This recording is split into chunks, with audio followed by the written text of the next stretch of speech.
बिस्मिल्लाहिर्रहमानिर्रहीम। अस्सलाम वालेकुम डियर स्टूडेंट्स। लास्ट लेसन में हमने ये देखा था कि अगर एक वायर में से करंट फ्लो कर रहा हो, तो चाहे वो वायर एक स्ट्रेट वायर हो या एक कॉइल की सूरत में एक सोलेनॉइड हो, उस करंट का एक मैग्नेटिक इफेक्ट होता है, यानी उस करंट की वजह से एक मैग्नेटिक फील्ड भी सेटअप हो जाती है। अब अगर इस करंट कैरिंग कंडक्टर की मैग्नेटिक फील्ड इंटरेक्ट कर सके किसी परमानेंट मैग्नेट की मैग्नेटिक फील्ड के साथ, तो फिर क्या फिनोमिनन होता है, आज ही हम देखेंगे। एक बहुत इंटरेस्टिंग टॉपिक है। ये आपके सामने एक अरेंजमेंट है, देखिए कि एक बैटरी, एक पावर सप्लाई है, उसके साथ ये दो वायर्स हमने लगाई और एक कंडक्टर को ये दोनों वायर्स लगा दी। तो यहाँ से जो बैटरी से करंट आएगा वो इस वायर, इस कंडक्टर में से गुजरेगा और वापस बैटरी में चला जाएगा। लेकिन ये वायर इस स्टैंड के ज़रिए हैंग हुई है और ये हैंग हुई है between two poles of a permanent magnet. ये एक परमानेंट मैग्नेट है जिसका ऊपर का पोल नॉर्थ है और नीचे का पोल साउथ है। तो मैग्नेट की अपनी मैग्नेटिक फील्ड नॉर्थ से साउथ डायरेक्टेड होती है। तो ये एक मैग्नेट की मैग्नेटिक फील्ड के अंदर से पास हो रही है एक वायर। अब उस वायर में से करंट जब फ्लो होगा, तो वायर की करंट की वजह से उसकी अपनी भी एक मैग्नेटिक फील्ड होगी। यानी एक है मैग्नेटिक फील्ड इस बार मैग्नेट की, इस परमानेंट मैग्नेट की, और दूसरी मैग्नेटिक फील्ड होगी जब इस वायर में से करंट फ्लो करेगा, उस करंट की वजह से मैग्नेटिक फील्ड, दो मैग्नेटिक फील्ड्स इंटरेक्ट करी करती हैं। तो फिर क्या होता है, दो मैग्नेट्स अगर हम करीब लाएं तो या तो वो अट्रैक्ट करते हैं या रिपेल करते हैं। तो इसी तरह ये परमानेंट मैग्नेट की मैग्नेटिक फील्ड इस वायर को या तो अट्रैक्ट करेगी या रिपेल करेगी।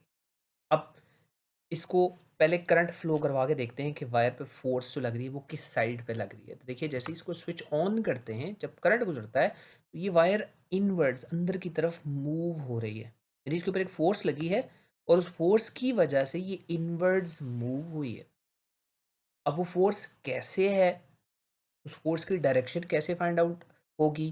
पहले हम देखिए, अगर हम मैग्नेट की पोलैरिटी को चेंज कर दें, यानी नॉर्थ को साउथ से स्वैप कर दें। अब साउथ ऊपर चला गया, नॉर्थ नीचे है, तो मैग्नेटिक फील्ड तो नॉर्थ से साउथ की तरफ ही है। अब वो नीचे से ऊपर की तरफ है मैग्नेटिक फील्ड, और कन्वेंशनल करंट पॉजिटिव से नेगेटिव की तरफ है, यानी लेफ्ट से राइट है इस सिचुएशन में। अब अगेन जब करंट वायर में से पास होगा, अब फिर इसके ऊपर फोर्स लगेगी, लेकिन अब देखिए फोर्स किस तरफ लग रही है, फोर्स अब आउटवर्ड्स लगी है। तो अगर हमने करंट की डायरेक्शन को चेंज किया तो फोर्स की डायरेक्शन भी चेंज हो गई। इसका मतलब है फोर्स की डायरेक्शन डिपेंड करती है मैग्नेट की मैग्नेटिक फील्ड के डायरेक्शन पर। अच्छा, अब अगर वायर में से गुजरने वाला करंट हम रिवर्स करते हैं, यानी मैग्नेट को वापस उसी पोजीशन में ले जाते हैं, नॉर्थ ऊपर और साउथ नीचे, ओरिजिनल पोजीशन पर ले जाते हैं, और अब करंट की डायरेक्शन को रिवर्स करने की कोशिश करते हैं। तो देखिए, करंट की डायरेक्शन को रिवर्स करने के लिए स्वैप कर दिए दोनों बैटरी के टर्मिनल्स। दोबारा से जब ऑन करेंगे बैटरी को, दोबारा से इस पर फोर्स लगेगी, तो फोर्स अब देखिए फिर से आउटवर्ड्स, यानी अगर आप मैग्नेट की मैग्नेटिक फील्ड को रिवर्स करते तब भी फोर्स रिवर्स हो जाती है, और अगर आप करंट की डायरेक्शन को रिवर्स करते हैं तब भी फोर्स की डायरेक्शन रिवर्स हो जाती है। अब फोर्स की डायरेक्शन फाइंड कैसे कर सकते हैं, क्या कोई रूल है? फोर्स की डायरेक्शन फाइंड आउट करने के लिए हमारे पास दो रूल्स हैं। इन दोनों रूल्स हमें फोर्स की डायरेक्शन एक ही जैसी देते हैं, लेकिन जस्ट दो डिफरेंट तरीके से हम फाइंड आउट कर सकते हैं। एक है लेफ्ट हैंड रूल और दूसरा है राइट हैंड। पहले इस सर्किट की अरेंजमेंट देखिए जरा, कि इसमें मैग्नेटिक फील्ड है टॉप टू बॉटम, नॉर्थ से साउथ, ये मैग्नेटिक फील्ड की डायरेक्शन है, और करंट कन्वेंशनल है तो पॉजिटिव से नेगेटिव है, यानी इस सिचुएशन में लेफ्ट से राइट करंट की डायरेक्शन है। तो अब फोर्स किस तरफ लग सकती है, फोर्स किस डायरेक्शन में लगी, तो पहले लेफ्ट हैंड रूल की मदद से देखते हैं फोर्स किस तरफ लगती है। हम अपने लेफ्ट हैंड को इस तरह एक्सटेंड करते हैं कि थंब और फर्स्ट टू फिंगर्स ये 90 डिग्री पे हों एक दूसरे के साथ, यानी थंब के साथ इंडेक्स फिंगर 90 डिग्री पर हो, और इंडेक्स फिंगर के साथ देखिए मिडिल फिंगर 90 डिग्री पर हो। ये तीन फिंगर्स लेफ्ट हैंड की एक्सटेंड करेंगे इस तरह। अब ये किस डायरेक्शन में एक्सटेंड करेंगे, तो देखिए जो थंब है इसको हम, ये फोर्स की डायरेक्शन बताता है। हम एक्सटेंड करेंगे अपनी इंडेक्स फिंगर को मैग्नेटिक फील्ड की तरफ, मिडिल फिंगर को करंट की तरफ, जो हमारा सर्किट है उसके मुताबिक। टॉप से बॉटम है मैग्नेटिक फील्ड टॉप से बॉटम, और लेफ्ट से राइट करंट है। तो ये हमारी दोनों फिंगर्स एक्सटेंडेड हैं in the direction of current and magnetic field respectively. तो थंब देखिए, थंब है इनवर्ड्स फोर्स रिप्रेजेंट कर रहा है अभी।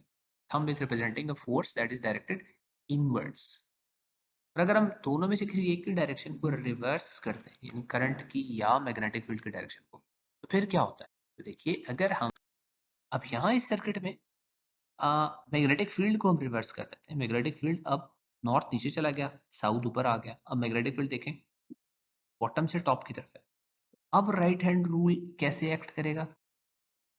देखिए, magnetic field top to bottom होगी, करंट लेफ्ट से राइट ही हो गया। अब थंब आपकी तरफ, स्क्रीन की तरफ पॉइंट कर रहा है, यानी आउटवर्ड्स पॉइंट कर रहा है, तो फोर्स अब आउटवर्ड लगेगी। यानी अगर आपने एक वेरिएबल को चेंज किया है तो फोर्स रिवर्स हो गई। अब इसी फोर्स की डायरेक्शन को फाइंड आउट करने के लिए हम राइट हैंड भी अपना यूज कर सकते हैं, और दोनों लेफ्ट हैंड राइट हैंड हमें फोर्स की एक ही जैसी डायरेक्शन देखेंगे। तो राइट हैंड के लिए देखिए क्या करेंगे, magnetic field again top to bottom है, तो आप अपना राइट हैंड की फिंगर्स को पॉइंट करते हैं in the direction of magnetic field, और thumb of the right hand in the direction of current. तो देखिए, करंट की डायरेक्शन में थंब है, और मैग्नेटिक फील्ड की डायरेक्शन में ये फिंगर्स हैं।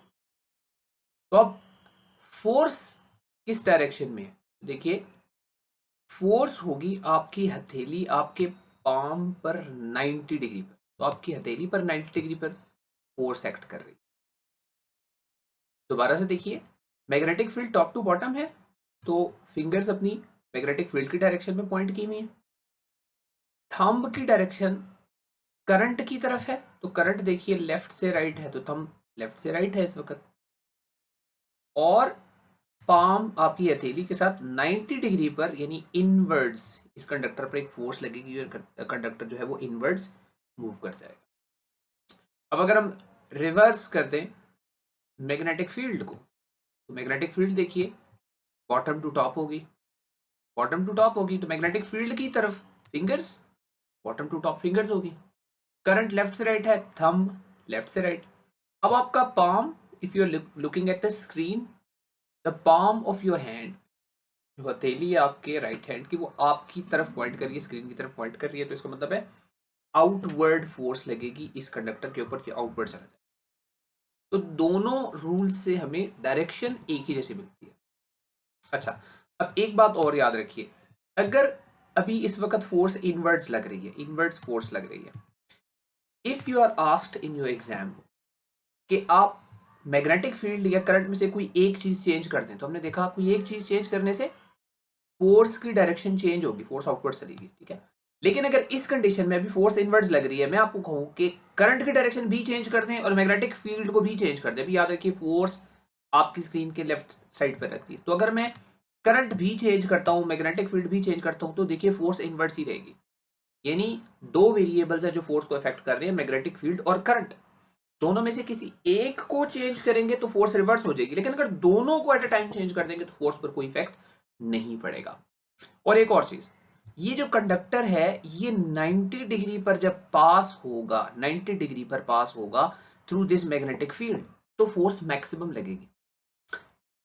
अगर 90 डिग्री पर पास नहीं होगा, तो देखिए अगर ये 90 डिग्री पर पास ना हो, कोई और एंगल हो, ऐसे हो मैग्नेटिक फील्ड और कंडक्टर का 90 डिग्री के बजाय कोई और एंगल हो, तो फोर्स मैक्सिमम नहीं लगेगी, फोर्स लगेगी लेकिन फोर्स की वैल्यू कम होगी। फोर्स का एरो अगर आप देखिए तो फोर्स का एरो कम होगा, और अगर आप 90 डिग्री पर कंडक्टर पर रखेंगे तो फोर्स मैक्सिमम लगेगी। अब ये जो फोर्स लगती है इस कंडक्टर के ऊपर, इसकी वजह से ये कंडक्टर मूव कर रहा है, तो कंडक्टर स्ट्रेट है। अगर कंडक्टर कॉइल्ड हो, फोर्स लगे, तो फिर मूवमेंट कैसी होगी, ये आपकी स्क्रीन पे सामने वीडियो आ रही है, इसको देख के आप देख सकते हैं नेक्स्ट टॉपिक में कि तब फोर्स कैसी होगी।